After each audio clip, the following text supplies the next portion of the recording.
સંબંધી વિવેક. ખાતા ખાતા એઠા મોઢે, અપવિત્ર શરીરે, અપવિત્ર વસ્ત્રો અને ઉદ્ભટ વેશ પહેરીને કે સ્ત્રીએ પુરુષનો વેશ પહેરીને મર્યાદા રહિતપણે અસભ્યતાપૂર્વક પાઠશાળામાં ભણવા જવાય નહીં. હાથ પગ મોઢું ધોઈ વાળ ઓળી સારા શુદ્ધ, સ્વચ્છ અને પૂરતા વસ્ત્રો પહેરીને જ પાઠશાળામાં ભણવા જવાય. પાઠશાળાએ ભણવા માટે સમયસર જવું જોઈએ. શિક્ષક આવે ત્યારે બધા બાળકોએ સાથાએ ઊભા થઈને તેમને પ્રણામ કરવા જોઈએ.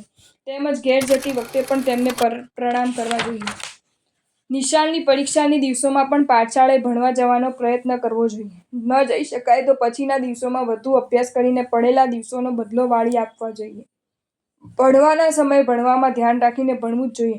આડું અવળું જોવાય નહીં અને વાતો પણ કરાય નહીં. પાઠશાળામાં ભણવા જઈએ ત્યારે ત્યાં કાંઈ પણ ખવાય પીવાય નહીં. પાઠશાળામાં તોફાન અને લડાઈ ઝઘડા કરાય નહીં. ગાળ બોલાય નહીં. પાઠશાળાની શિક્ષકની સામે બોલાય નહીં. તેમનું અપમાન કરાય નહીં. તેમનો અવિનય થાય તેવું કાંઈ પણ કરાય નહીં. પાઠશાળાના બાળકોએ એકબીજાને તેમના નામની પાછળ માનવાચક ભાઈ બહેન શબ્દો જોડીને અને તમે કહીને બોલાવવો જોઈએ. એથી પરસ્પર પ્રેમ ભાવ અને આપણી શોભા વધે છે. શક્ય હોય ત્યાં સુધી પાઠશાળાનો સમય કાળવેળા સિવાયનો અને સવારનો રાખવો જોઈએ. પાઠશાળાનો સમય જ્યાં રાત્રિનો હોય ત્યાં ખાદ્ય પદાર્થોની પ્રભાવના કરવી ઉચિત નથી. નાના બાળકો ખાવાની લાલચ રોકી શકે નહીં, માટે ખાદ્ય પદાર્થોની પ્રભાવના દિવસે જ કરવી ઉચિત છે.